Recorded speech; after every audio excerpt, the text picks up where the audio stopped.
Welcome to the annual academic conference on cultural diplomacy. Today we have the Deputy Prime Minister of Greece, Mr. Theodoros Pangalos. Would you mind if we ask you a few questions, sir? I don't mind, that's why I'm here. Should there be an increase in cultural diplomacy programs in the public sector? Should we include the programs as an integral part within the ministries of defense, education, interior, and etc.? I can't answer in a negative way to such a question. The thing is to define in some way what is culture, because by itself the culture has a, global dynamic. Everything can be culture. Economic relations can be culture, and of course war is a cultural phenomenon, and so we have to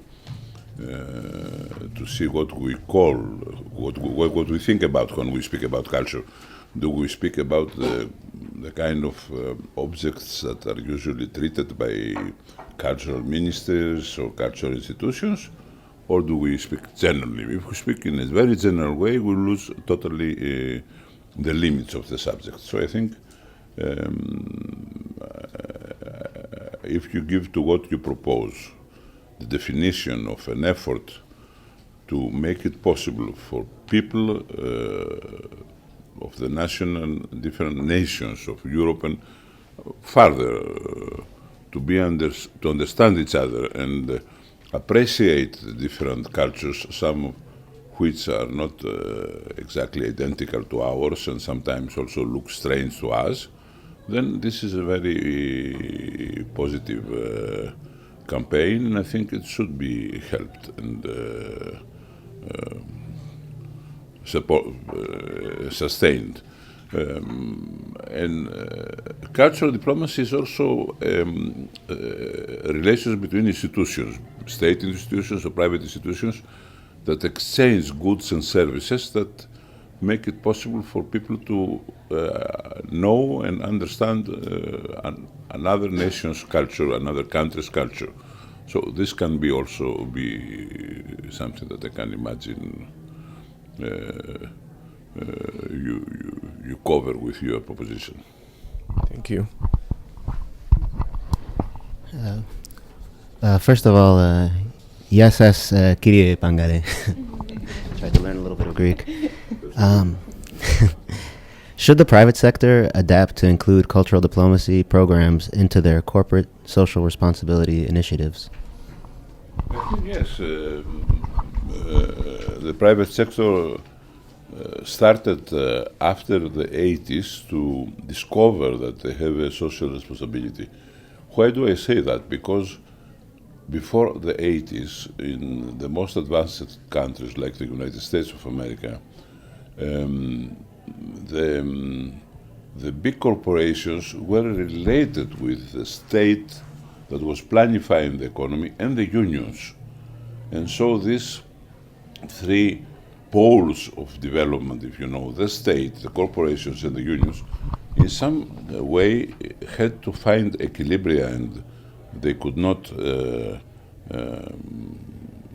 completely neglect the welfare of the people and the way the people were thinking about the situations. After the 80s, we had this progress in technology, information, and the market of values that led us to the financially, by the economy dominated by the financial institutions, where profit was the only way to judge whether somebody was successful or not, whether a corporation was successful or not. Big corporations came tumbling down, rates of profit were lost, the contact with the unions was lost. The unions almost completely disappeared in most of the European countries as a very important factors, and the state has very limited intervention in the economic activities. So there came, as a result of all that, the feeling that corporations have a social responsibility. Into the framework of the social responsibility can be also a cultural responsibility, and you are right to name it. Okay, so my question has to do with the face of Europe, which is kind of falling apart these days. And in what way do you think cultural diplomacy could work against this disintegration or work for a reintegration of a more unified Europe? Well, I'm not sure what happens is that Europe is falling apart. First of all, as you know, Europe in the last years opened up to new members and almost doubled the number of participant states. 15 countries became 27. This by itself is a factor of that will lead us to the need for adaptation. The recent developments is that Europe took decisions to come together, not to fall apart. There is the factor of the disagreement to this policy of further strengthening of the possibilities of common decisions, the opposition of the British government, which is of course important and very interesting for those who study the European affairs, but I don't think this will be fundamental for the future for some simple reason that most of the people who speak about Europe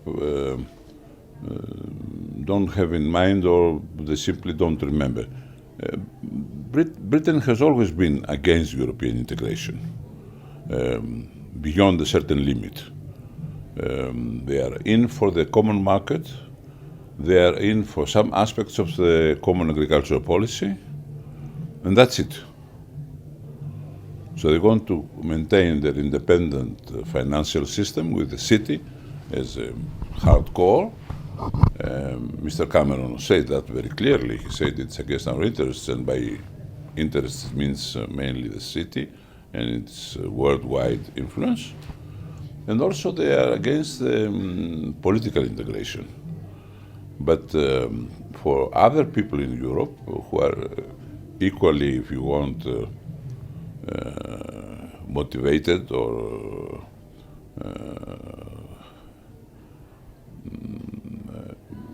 the European experience and the European adventure has a final destination, and this final destination is the creation of the United States of Europe, a political union, federal Europe. That's what I believe. For instance, I believe in I'm federalist. I believe in a federal union of the European states, where, of course, the nations will keep their particular aspects, especially in the cultural fields that interest you, but or particularities in some fields that have to be respected. But otherwise, we have a common political and military and economically speaking, a common control possibility over our common currency. This is lacking. We have a common currency, we don't have a common way to control it. The Americans have the dollar, but they have also the Federal Reserve Bank.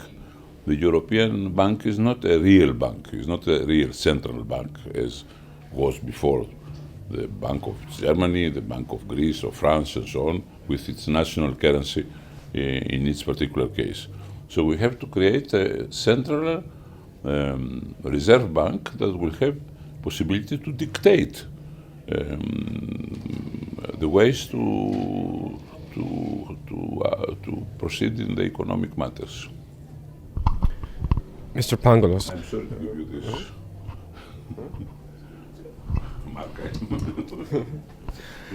How can cultural diplomacy help solve the political challenges in the region, the Balkans that is? For example, the current mining issue in the Eastern Mediterranean and the Cyprus question in general.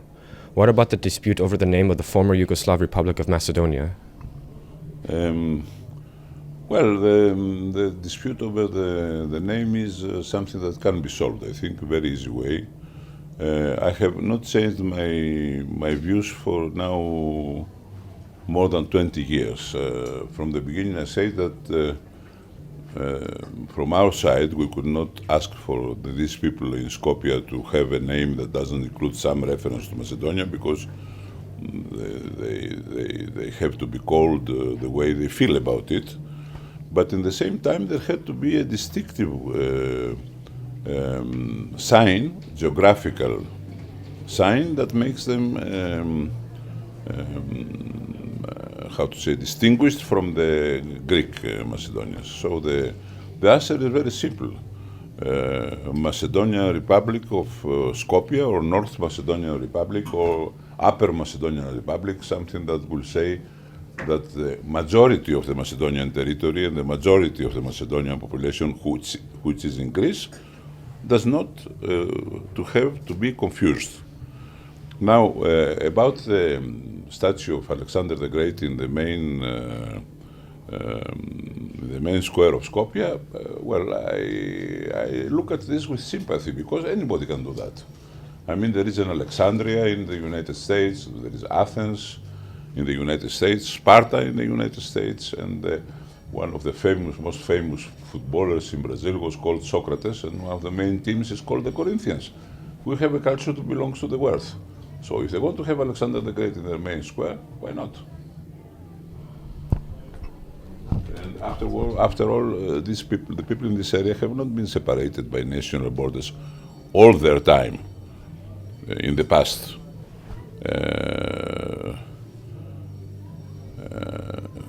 The Albanians have a national hero who is called Skenderbey, or George Kastriotis. What was he? If you asked him with contemporary terms, what are you, a Greek or an Albanian, he would be very confused, because at these times the world was not such. So we have to find a way to understand each other. The reality is that Greece is the main investor in Skopje, the main client of the Skopjean economy. They are our main client, we are their main client, and they about 700,000 people every year cross the border. So we have so close a relationship that has to be dictate the solution. The solution, I think, is very easy. Technical, geographical distinction that will allow everybody to be happy. It doesn't cost anything. It needs the political guts to adopt it. Okay, I have a question. You asked me about Cyprus also? Yes.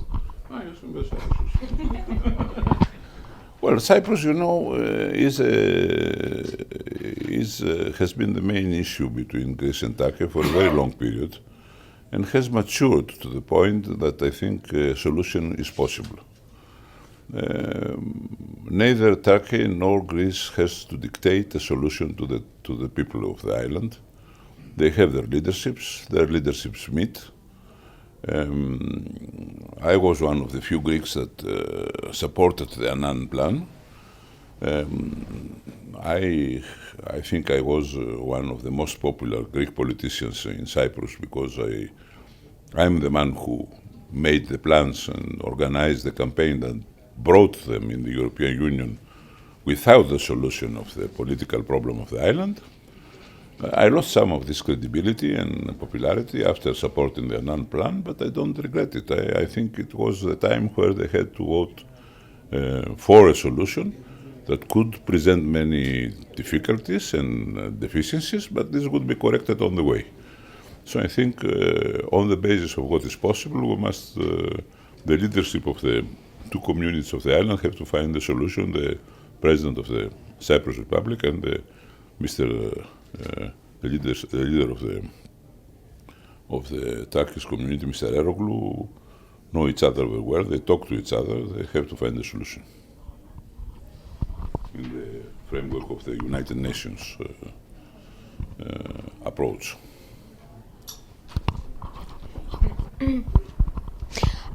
It's a matter of fact that due to the social problems that have emerged in Greece, the financial crisis especially, many young people, my generation especially, are leaving Greece at a rate that is similar to the emigration waves back in the 60s.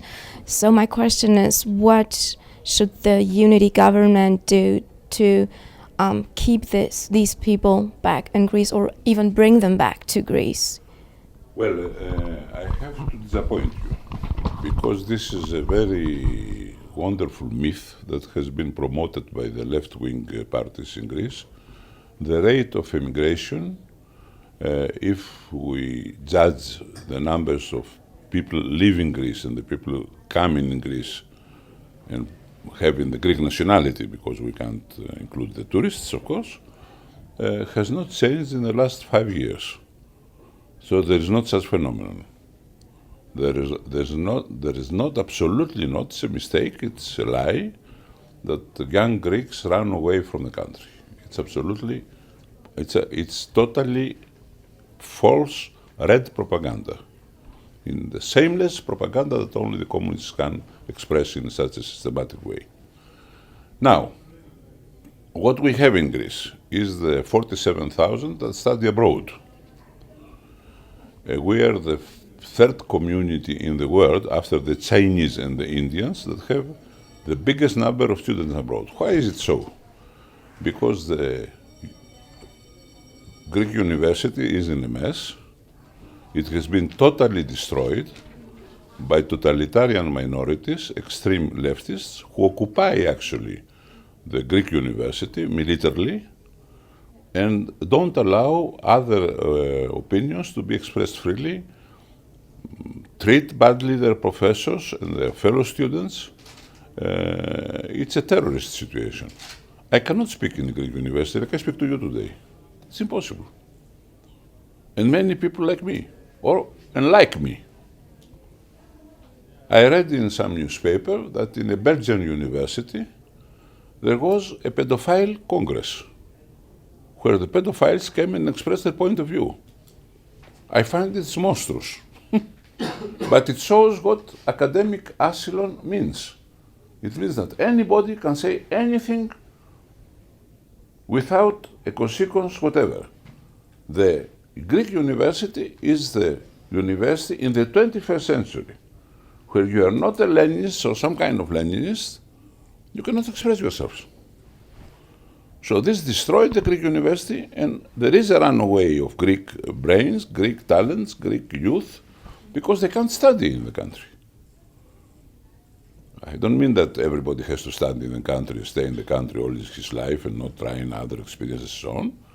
But we have people that cannot study in the country because they cannot afford the situation in the Greek universities. It's a major political, social and cultural problem.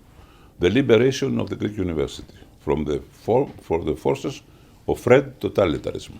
Okay, welcome back. With the recent events of the Arab Spring, we saw the youth play a key role within the Arab Spring.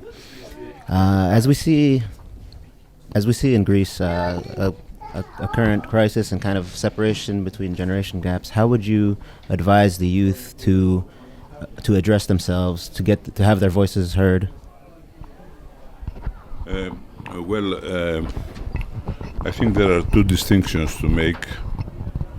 There are three distinctions to make between the situation in Greece and the situation in the different Arab countries, where we noticed the phenomenon called the Arab Spring.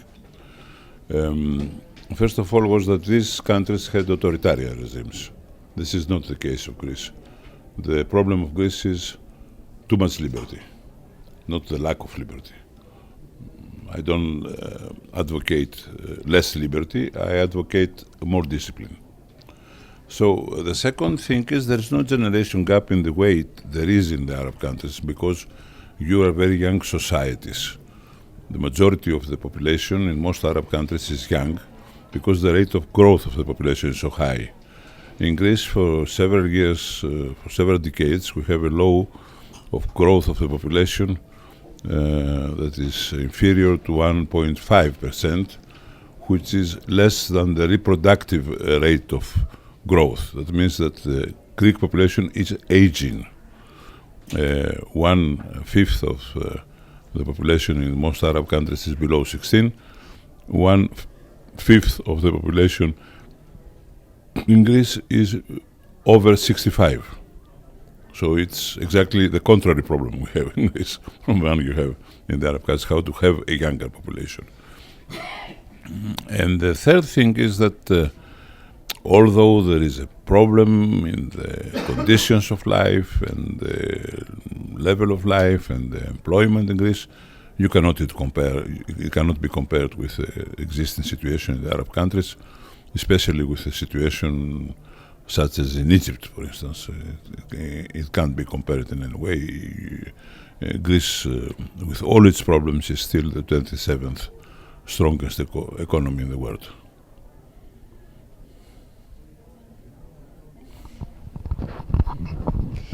Do you see the role of the European Union changing as a result of the global economic crisis? The global economic crisis is certainly a reason, but you shouldn't, I think, lose the aspect of things that says that for a very long period we have been trying to avoid to notice behaviors, positions, and situations. For decades now, Britain was isolated in Europe. I can remind you, maybe you, or rather you have read about Mrs. Thatcher's demand for to get back a part of the amounts that were given by Britain to the contribution of Britain to the community budget. This was a violation of the treaties. A very strong violation of the treaties, but we managed to live with this. And in other cases, Britain always presented the problem. When Britain entered the European Union, General de Gaulle, who was the president of France, said, chaque fois que l'Angleterre aura choisi entre l'Europe et le grand large, elle choisira le grand large. Ce qui veut dire que it means that every time Britain will have to choose between Europe and the ocean, Britain will choose the ocean, which means world trade, and especially relations with economies that are beyond the great seas, over the Atlantic with the United States and over other seas with Australia and New Zealand, the Dominions, Canada, and so on. These are very important for Britain. So this situation came to the point where Britain has to say yes or no to the fundamental evolution which is now created by the Merkel-Sarkozy agreement of the creation of political controlling instance in the European institutional framework to control the common currency. This is a big step forward, and as such, it could not be taken by the British political leadership, and I think by the British public opinion, because politicians can deliver what they can. I mean, you cannot do whatever you want. You have to be supported by the people to take some decisions, and otherwise you go away. And do you believe that the crisis right now is only economic, or is it a crisis of values in Europe? Crises are never merely economic. There is always, in our world, there is always an evolution of technology, and there is always previously or subsequently a change of the way you see things, which is what you can deliver as a crisis of intellectual crisis or crisis of the institution or political crisis. We are certainly living a period where things are changing. As you know, some intellectuals have been very fast into proclaiming that with the fall of the communist system, this was the end of history, like Fukuyama, for instance. But the reality, I think, is not that the collapse of the communist system and the communist ideology Not that this evolution is the end of history, it's the beginning of history. Because now we have to face tremendous changes in the way we see things. Maybe the century which has just started and which you are going to live will be the relativization of the national state. Don't mean the abolition of the national state, but the relativization of the national state. Between the 18th and the 21st century was the rise, the domination, the climax, and then the decline of the national state. Maybe now we are going to appear to further decline and then the relativization of the national state. Now something about Greece. I would like if you can describe the changes in the relationships between the citizens and the current unity government due to the recent austerity measures. Well, I can't. The citizens is a very general description. It includes all kinds of people. Nobody is satisfied. I think nobody is satisfied. Rich people are not satisfied because they cannot sell their products and get more profits. Poor people are not satisfied, much more dissatisfied because they can't satisfy their necessary needs. Most of all are dissatisfied and employed people, because that's the absolute problem. It's the worst of all. And then the political system has to live with this dissatisfaction and try to imagine and create issues. If you are in politics, you have to take decisions. Usually you take unpopular and happy decisions and popular decisions that make the people happy. I'm 30 years in the parliament without an interruption, and for 30 years I was obliged to face such problems, such challenges, where I had to take a position in favor of this or against this and so on.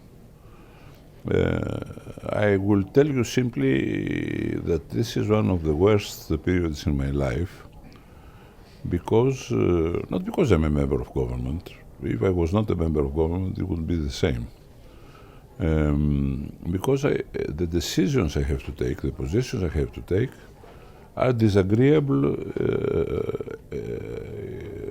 as a majority. Very seldom you have a decision that, or an effort or an initiative that can make you happy. For instance, improving the conditions for a new investment, where you know that people will start work and get some income, and this will be an activity. But these are exceptions, and the majority of the decision you have to take is to curtail expenses, limit conditions of existing relations, which might be not very healthy or not very legitimate sometimes, but they existed and people were living with them. So you have to change their life. And if you change the life of people, people are not happy. And I want to say something about the Arab Spring. Spring is a very nice idea, and it's a very nice season of the year. The nicest in the Mediterranean, it is the nicest season of the year. It's not too warm, it's over Christmas. But it has to lead to summer. And in the summer, you collect the crops. So the question that I think is becoming very urgent now in all the Mediterranean, Arab part of the Mediterranean, is whether is there a summer? And when will it come? And I hope that this will happen, and it's very important. For me, it is an important historical evolution that will lead to the reunification of the Mediterranean. Since the Crusades, the Mediterranean has been divided among the two parts, or the two faces of the Mediterranean, the European face and the African and Asiatic face. And the existence of a system of democratic societies, progressive and dynamic on the other side of the Mediterranean is very important for us. We don't want to become again the center of the world, but we can certainly become a better world in ourselves. So let's hope that Mediterranean will be the future for all of us, and I hope a particular position in it to Lesbos. Thank you very much.